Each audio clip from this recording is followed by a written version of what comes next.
안녕하십니까. 더배움 회원 여러분, 청소년 상담사 상급 필기시험 대비 이론 학습 시간입니다. 오늘은 그 두 번째 과목인 집단 상담과 관련된 내용으로서 교재 위치 127페이지에 나오는 챕터 2 집단 상담의 실제에 대해서 학습하도록 하겠습니다. 교재 위치 찾으셨나요? 네, 집단 상담의 실제입니다.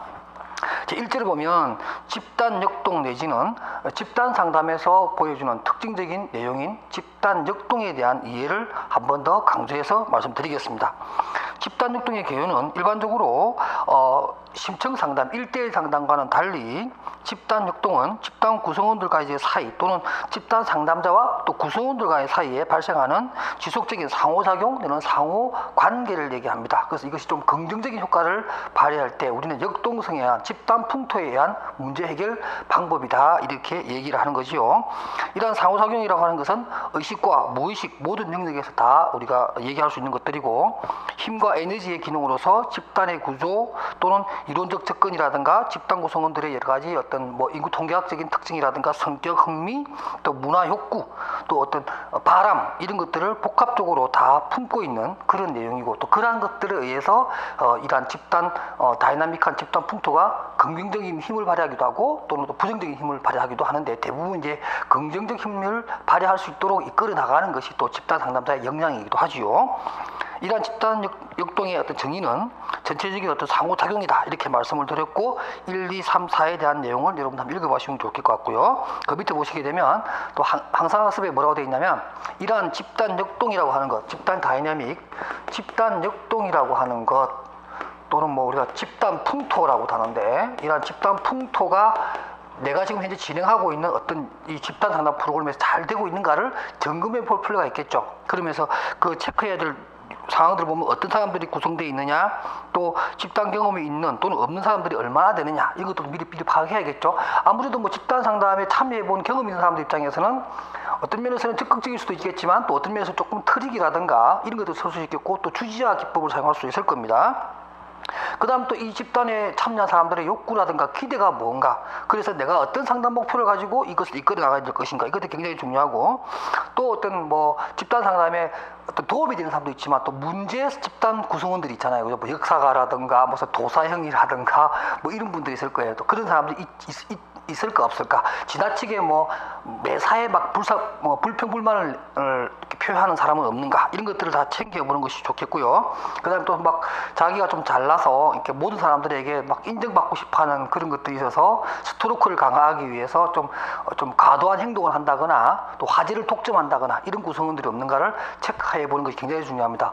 개인의 문제지만 그 개인의 문제가 전체 집단의 집단 풍토를 만들어내는데 마이너스가 될 수 있는 부분들은 미리 체크해 봐야겠죠. 바로 그런 것들입니다.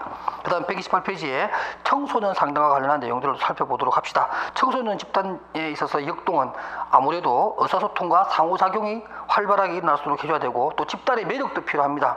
일반적으로 집단의 매력이라고 하는 것은 개인적 차원에서 매력도 있겠지만 또 또래끼리 모여가지고 하는 것이기 때문에 어떤 뭐 그런 거 있잖아요. 뭐 어떤 친구들이 와요? 뭐 같은 반인가요? 뭐 아니면 또 뭐 같은 학년인가요? 이런 것도 있겠고, 어떤 같은 문제를 안고 있느냐, 뭐 이런 것들이 아이들의 관심사입니다.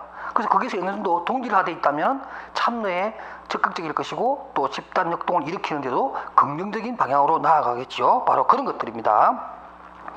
그 다음에 이제 또 집단과 관련해서는 또 사회적 통제도 필요합니다. 적절한 어떤 그런 끊어주기라든가 아니면 어떤 규칙을 정하는 것도 굉장히 좋겠죠. 화제 독점을 하고 있는 경우라면 아무래도 집단이 조금 한 사람 한두 사람의 어떤 그 행동에 의해서 막 이끌어가는 건 안 좋으니까 사회적 통제 내지는 구조화라고 할 수 있겠고, 이런 것들입니다. 그래서 일반적으로 이제 청소년 상담 같은 거 할 때는 저 같은 경우는 이제 뭐 이런 것도 합니다. 1회기 때 뭐 이런 것도 하죠. 우리들의 약속 이렇게 해서, 예를 들면 뭐 핸드폰을 뭐 끊어놓는다든가, 다른 타인이 자기가 얘기할 때도 그렇지만 타인이 얘기할 때도 귀담아 들어주는 것, 또 다른 친구들의 어떤 활동 결과지라든가 이런 것들에 대해서 서로가 경청해주고 들어주고 이런 것들이죠. 또 시간을 좀 잘 지킨다든가, 뭐 시간을 지키기라든가 이런 것들을 이제 각자 이제 첫날에 서로 약속을 해서 이 하나의 큰 일이든 행동 규범 같은 걸 만들죠. 이런 게 우리가 보통 뭐 구조화 중에서도 행동 규범의 구조화라고 합니다. 행동 규범의 구조화 이런 것들을 통해서 어떤 적절한 통제를 해줘야만 역동성이라고 하는 것이 긍정적인 방향에서 일어난다, 이런 얘기를 할 수가 있겠습니다. 그 다음에 이제 집단 문화, 특히 뭐 청소년의 경우에는 청소년 문화라고 하는 독특성이 있습니다. 그런 것을 잘 이해해줘야만 이러한 집단 풍토가 일어나고요. 또 이러한 집단 풍토를 잘 일어나려면 그 아래쪽에 있는 향상학습에 나오는 집단 지도력과 같은, 그러니까 그룹 리더십이라고 하는 것이 필요한데, 뭐냐면 이러한 집단 지도력은 거기 나와 있는 것처럼 사회적 상호작용의 특수한 형태, 즉 집단과 개인의 목표 달성을 촉진하기 위해 다른 사람들에게 영향을 주고 동기화시키도록 개인들 간의 협력이 허용되는 상호간 의사교류적 또는 변형적 과정을 잘 이끌어 나갈까, 그러한 과정을 이끌어가는 역량, 그걸 갖다 우리가 일반적으로 집단 지도력이라고 합니다. 그러니까 집단 지도력이라고 하는 말이 있고요. 집단 지도력은 조금 전에 제가 설명했던 그런 내용이고, 또 뭐가 있냐면 또 참조력이라고 하는 것입니다. 참조력. 이 참조력이란 말은 꼭 집단이란 말을 쓰기보다는 보통 진행자에 대한 거죠. 진행자, 집단 상담의 진행자의 참조력이라고 하는 것도 있습니다. 이것도 뭐냐면 일단 모범, 솔선수범이 돼야 된다는 거죠. 그래서 막 따라오게끔 이런 거죠. 특히 청소년의 경우에는 우리가 어떤 집단 상담도 있지만 집단 지도의 경우가 많아요. 그러니까 이런 집단 지도의 경우에는 바로 이런 참조력도 진행자에게는 꼭 필요한 내용들입니다. 그러니까 참고를 해서 따라올 수 있도록 하는 솔선수범의 어떤 태도를 말하는 건데, 지금 여기서 말하는 것은 집단 지도력을 얘기하는 거고, 그 외에 유사 개념으로 참조력이라고 하는 것도 있다. 그러니까 솔선수범의 어떤 리더십을 보여주는 것은 참조력이고, 그거보다 좀 더 상위의 개념으로서 전체 집단 풍토를 이끌어낼 수 있도록, 또는 집단 상담을 선두를 놓치지 않고 잘 이끌어갈 수 있는 리더십, 이것은 집단 지도력이라고 합니다. 그 다음 129페이지 상단에 보면 그러한 집단에 있어서의 집단 역동성을 이해하고 파악하기 위한 능력으로서는 일단은 뭐 의사소통이 잘 되느냐, 그 다음 집단의 응집력이 있느냐, 또 집단 문화가 잘 동질적으로 잘 구성이 되어 있느냐, 또는 뭐 집단 지도력이 살아나고 있느냐, 또 집단 규범 내지는 집단 구조화, 이런 어떤 행동 규범이 잘 짜여져 있느냐, 그 다음에 또 피드백을 또 적절하게 잘 해주느냐, 마지막으로 긴장과 갈등이 적절하게 잘 조절되느냐. 뭐 긴장이 전혀 없어도 안 되고 갈등이 없어도 안 돼요. 사실은 있겠죠. 여러 사람이 모이는 곳이니까 긴장된 분위기도 만들어질 것이고 갈등 상황도 만들어지게 될 겁니다. 오히려 그런 것들이 있음으로 해서 더더욱 심층적인 문제를 서로가 다룰 수가 있거든요. 그냥 표면적인 만남만 이루어지게 되면 사실 문제 해결에 어려움이 있을 수 있어요. 때로는 갈등하고, 때로는 긴장감이 쫙 도는 그런 순간도 필요합니다. 그러나 그것을 잘 풀어야죠. 그래서 진행자의 어떤 기법 중에서는 뭐죠? 유머라고 하는 것들도 있다라는 거죠. 그 어떤 긴장된 상황을 착 풀어나가면서 오히려 더 발전적인 수준으로 집단을 이끌어 나가는 어떤 지도력, 리더십, 이런 것들이 필요하다. 이런 것들을 하나하나 체크해봄으로 해서 이게 문제가 없다면 전반적으로 어떤 집단의 응집력 내지는 집단의 역동성이 잘 살아나고 있다, 이렇게 이제 우리가 얘기할 수 있고 평가할 수 있는 것이요. 그 다음 집단 상담의 과정입니다. 집단 상담에 있어서 과정은 일반적으로 뭐 4단계로 얘기하는 경우도 있고 6단계로 얘기하는 경우도 있는데, 2014년도에 기출문제에서는 6단계가 나왔습니다. 거기 보면 여러분들 그 129페이지 보면 6단계, 일단 첫째 집단의 준비 단계, 그 다음에 초기 단계, 과도기적 단계, 그 다음 딱 넘기시면 작업 단계, 종결 단계, 추수 작업 단계, 다시 말해서 팔로업 단계, 이렇게 해서 총 6단계가 나오는데, 뭐 내용을 묻는 것보다는 이 6단계가 순서대로 잘 나열되어 있느냐 하는 문제가 나왔기 때문에 여러분들 참고로 봐주시면 될 것 같고요. 크게 문제가 되지는 않습니다. 그런데 좀 어려웠던 문제 중에 하나가 뭐냐면 바로 그 밑에 나오는 130페이지 아랫단에 나오는 기출문제 정리에서 2015년도에 나왔던 문제인데요. 이거는 뭐냐면 집단에 있어서의 발달 단계를 그 내용만 가지고 이렇게 분류한 건데 상당히 어려웠던 것 중에 하나입니다. 뭐였냐면 이런 거예요. 그 기출문제 정리해 보게 되면 이렇게 있어요. 1번 보세요. 집단들 간의 낮은 신뢰감, 높은 불안감. 이게 초기 단계죠. 그러니까 초기 단계라는 게 처음 만나니까 아무래도 서로 서먹서먹하고 긴장감도 있고, 또 이 프로그램이 뭐 하나, 물론 안내를 받았지만 정확하게 잘 모르니까 어떤 개개인의 불안감이 있을 겁니다. 프로그램 자체에 대한 불안감도 있고, 참여자들에 대해서 잘 모르니까 가지고 있는 불안감, 초기 단계에서 가질 수 있는 내용이고요.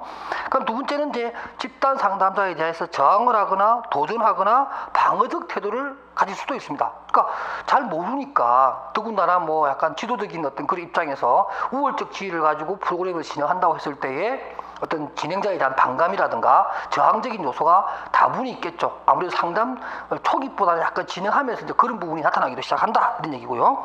그 다음에 이제 작업 단계로서 6단계로 나눌 때는 네 번째에 속하는 것이고, 이렇게 4단계로 나눌 때는 세 번째에 등장하는 내용들인데, 강한 응징력이 생기게 되고 또 피드백을 교환하면서 서로 간의 어떤 활동이라든가 여러 가지 어떤 의사교류에 있어서 활성화가 일어나는, 그래서 잘 됐을 때 좋은 모습의 어떤 3단계를 얘기하고요.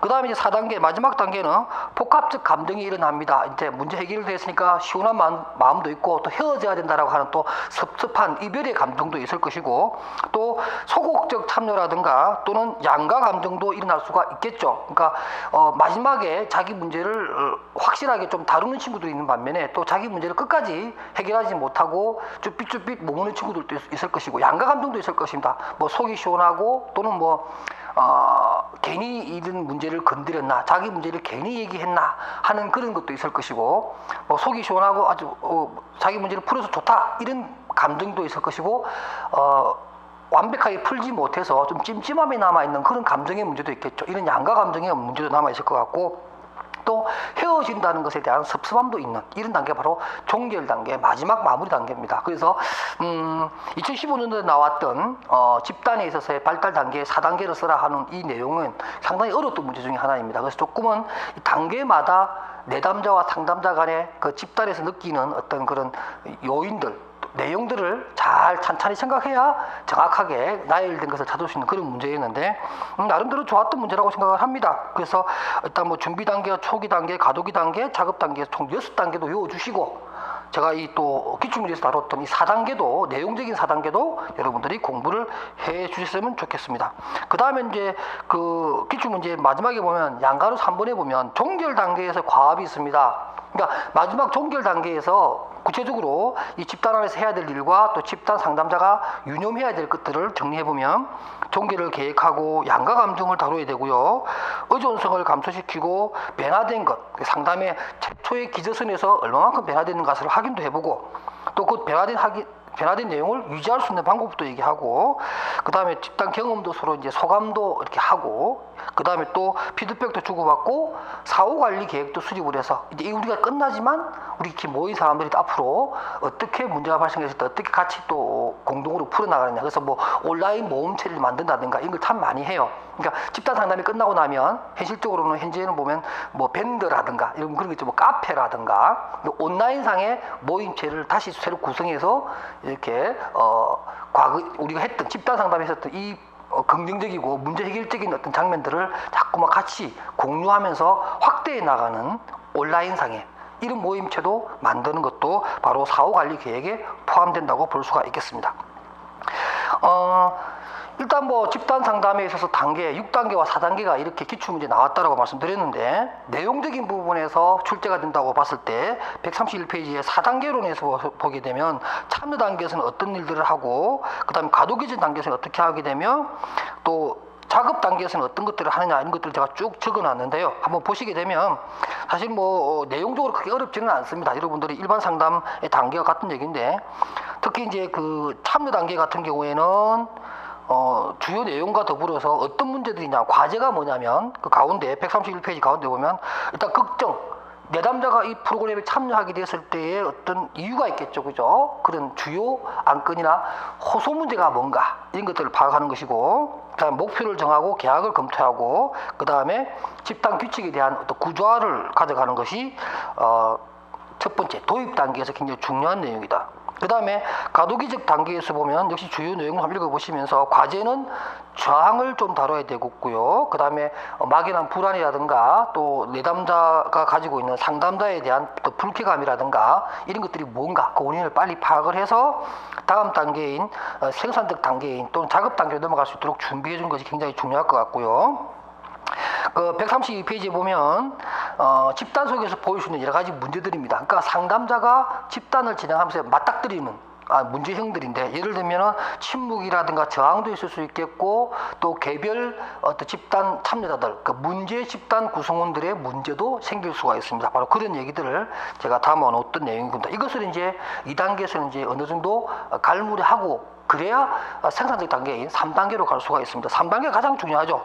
3단계는 작업 단계로서 이제 어떤 문제를 해결해 나가는 것보다 워킹 스테이션, 그야말로 호소 문제를 하나하나 어떤 집단적 응집력으로 풀어나가는 단계입니다. 그래서 이 단계에서는 우리라고 하는 느낌이 확 들게끔 해주는 겁니다. 그래서 133페이지 위에서 6번째 보면 4에 보면 이 단계에서 구성원들은 우리라고 하는 어떤 공동체 의식을 강하게 느끼게 된다. 그러므로 해서 문제 해결에 어떤 힘을 갖게 된다. 이런 얘기죠. 그 다음에 또 133페이지 가운데 보면 이제 종결 단계, 마무리 단계로 들어가게 되면 첫 번째 이렇게 나왔습니다.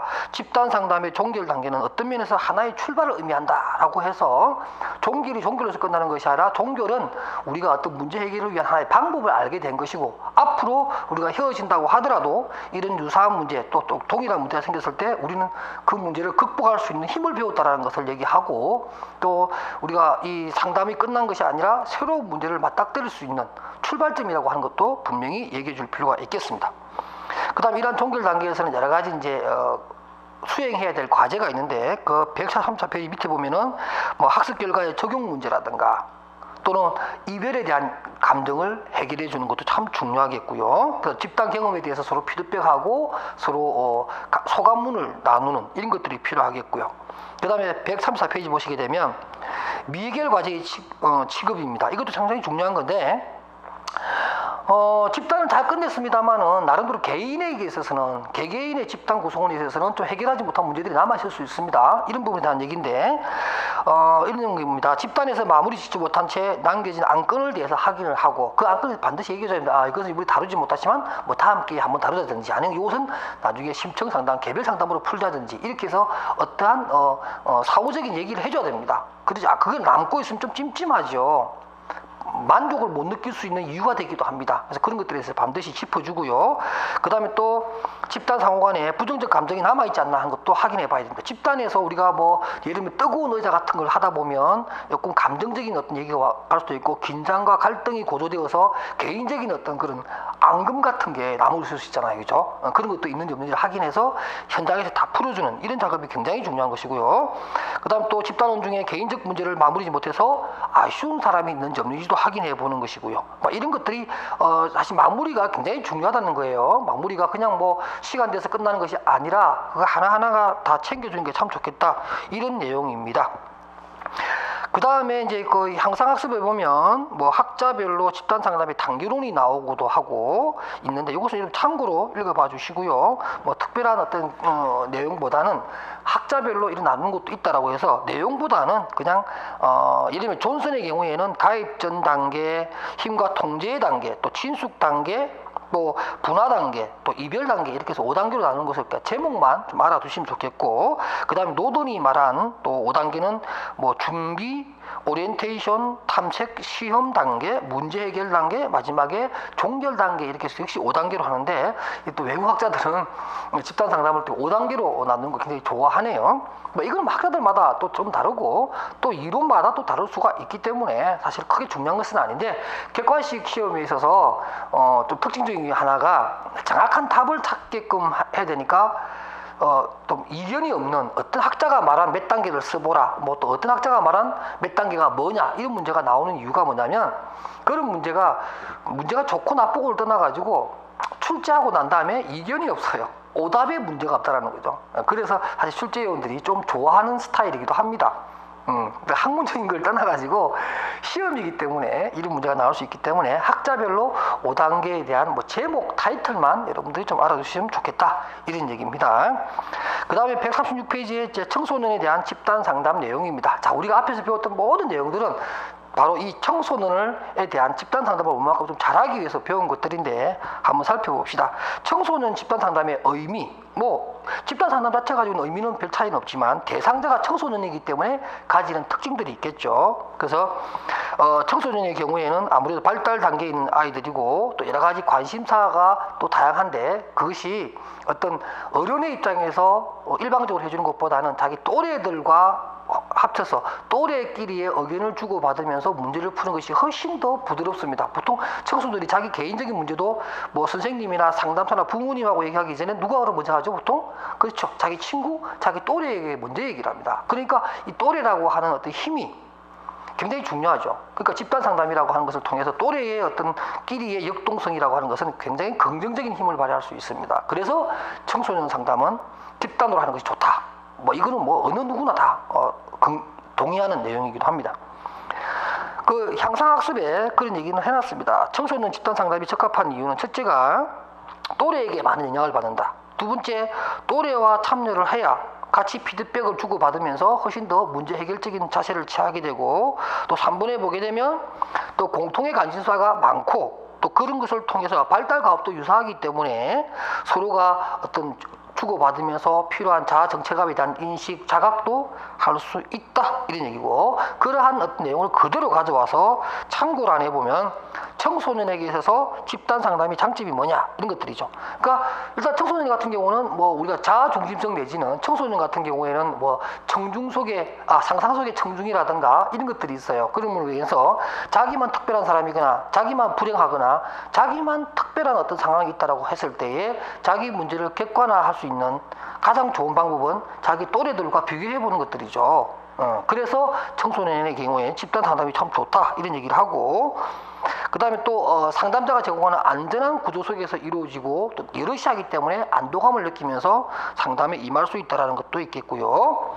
그 다음에 또 뭐 6번에 보게 되면 집단원의 자아 강도를 높일 수 있는 기회를 제공한다. 뭐 이것은 성인도 마찬가지지만 청소년에게도 장점으로 부각이 되는 내용입니다. 그 다음에 137페이지 보시게 되면 청소년 집단 상담의 지침이라고 하는 것이 있습니다.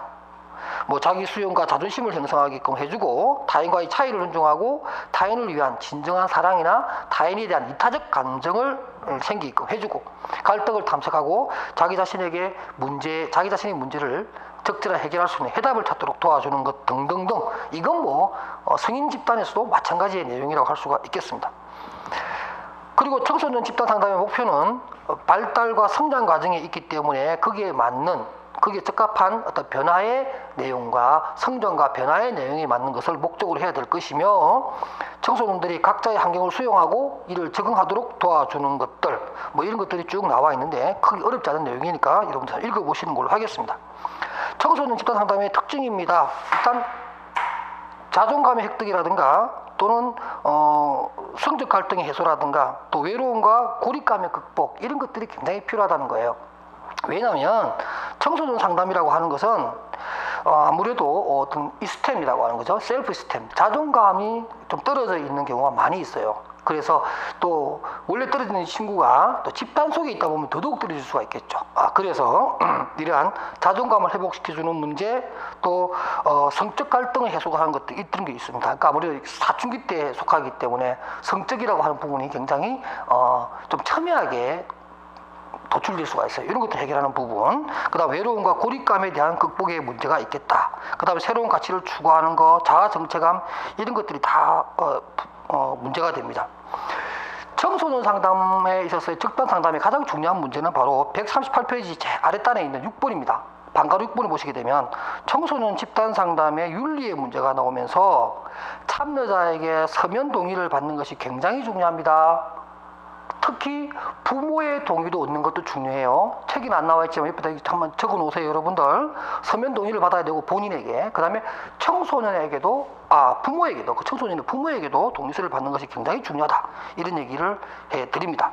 그 다음 139페이지 보면 두 번째 줄에 일반적으로 상담하기 전에 상담의 어떤 참여자의 어떤 법적 권리 내지는 상담 윤리에 맞는 권리를 알려주는 것도 중요하겠다, 이런 얘기입니다. 그 다음에 3, 4, 5, 6에 대해서는 뭐 여러분들 읽어보시는 걸로 하겠습니다.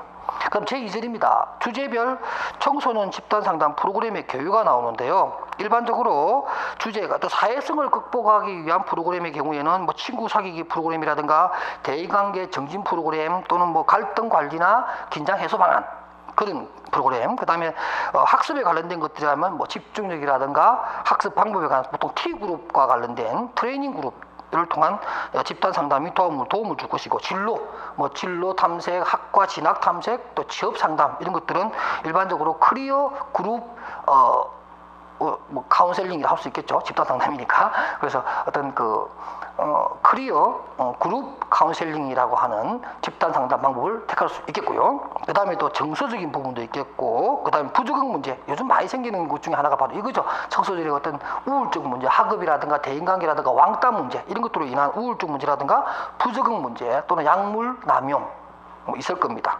이런 것들이 바로 또 청소년에게 꼭 필요한 내용들이죠. 이런 것들이 이제 진행되고, 그다음에 성장 집단에 위한 또래 상담자라든가 뭐 또 자아 성장 프로그램, 또 뭐 마음의 대화를 통해서 어떤 정서적인 부분을 좀 추스려주는 그런 프로그램도 있을 것 같고요. 기타 뭐 성교육이라든가 또는 뭐 여러 가지 뭐 EQ, 우리가 정서 지능을 향상을 위한 여러 가지 집단 상담 프로그램도 진행이 됩니다. 140페이지 아래쪽에 보면 청소년 집단 상담자에 관해서 전문적인 자질이라든가 이런 것들을 얘기해 놓는데요. 일반적으로 뭐 청소년에 대한 부분이니까 청소년의 발달에 관한 이론이라든가 청소년 문화에 대한 이해를 충분히 해야 되고, 물론 상담에 대한 기본적인 지식이나 또 심리학적인 지식 또는 청소년 상담에 필요한 여러 가지 관련 법령이라든가 이런 것도 잘 알고 있어야 되겠죠. 그래서 그걸 딱 정리하면 바로 141페이지 보게 되면 청소년 집단 상담의 기본 자세라고 하는 것이 10가지가 나옵니다.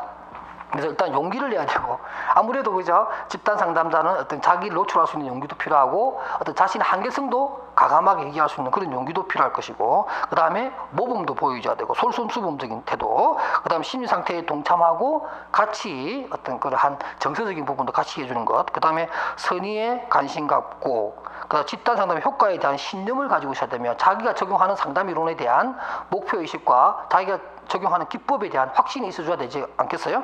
바로 그런 것들입니다. 마지막으로 창의적 태도를 지님으로 해서 어떤 그 판에 박힌 어떤 그러한 프로그램이 아니라 참여하는 내담자에게 맞게끔 그 각색하고 개선할 수 있는 어떤 그런 역량도 필요하다, 이런 얘기입니다. 그 다음에 청소년 상담자의 집단 상담 유의점이 나오는데, 일반적으로 뭐 다른 집단 상담의 유의점하고 별 차이가 없습니다. 그다음 비밀의 보장의 한계도 여러분들은 꼭 챙겨주시기 바랍니다. 그 다음에 142페이지로 가게 되면 이제 청소년 집단 상담과 법적 책임 과실에 관한 얘기가 되는데, 요것은 다른 상담에 비해서 조금 특이한 내용이니까 한번 살펴보도록 하겠습니다. 여기 보면 이렇게 돼 있어요. 미성년자와 상담에서 법률에서 요구하지 않더라도 그죠, 부모의 동의를 받는 것은, 특히 서면 허가를 받는 것은 굉장히 중요합니다. 두 번째, 집단 상담자가 일하는 기관의 지침이나 치료 한계에 대한 법적 내용도 반드시 알고 있어야 될 것 같고요. 5번에 볼까요? 집단 상담자가 받은 교육, 훈련, 경험의 한계 내에서 구성원을 치료해야 된다라고 해서 자기의 능력의 범위를 벗어나는 이런 것을 하는 것은 상담자 윤리에 맞지 않죠. 그러니까 자기의 능력에 부합되는, 또 자기가 알고 있는 교육의 범위 내에서 자기가 활용할 수 있는 활동지, 검사지 내에서 집단 상담을 운영해야 된다, 이런 얘기고, 마지막으로 최신 연구들을 읽고 이 정보들을 집단의 유효성 증가를 위해서 적용할 수 있어야 됩니다. 상담자 윤리 중에 이런 말이 있습니다. 항상 상담자는 내가 하고 있는 이 프로그램이 구닥다리가 아닌가, 너무 오래된 것은 아닌가, 기준이 너무 오래된 것은 아닌가, 이것을 회의를 품으면서 의심하면서 항상 최신의 이론과 최신의 활동지, 최신의 검사지를 활용하도록 하게 지침이 정해져 있습니다. 바로 이런 것과 같이 맥을 같이 한다, 이렇게 얘기할 수가 있겠습니다. 자, 이렇게 해서 여러분들 또 청소년 상담사 상급 두 번째 과목인 집단 이론에 대해서 다 학습을 했습니다. 다음 시간에 제 3과목인 심리 측정 및 평가와 관련된 내용을 학습하도록 하겠습니다. 여러분 수고하셨습니다.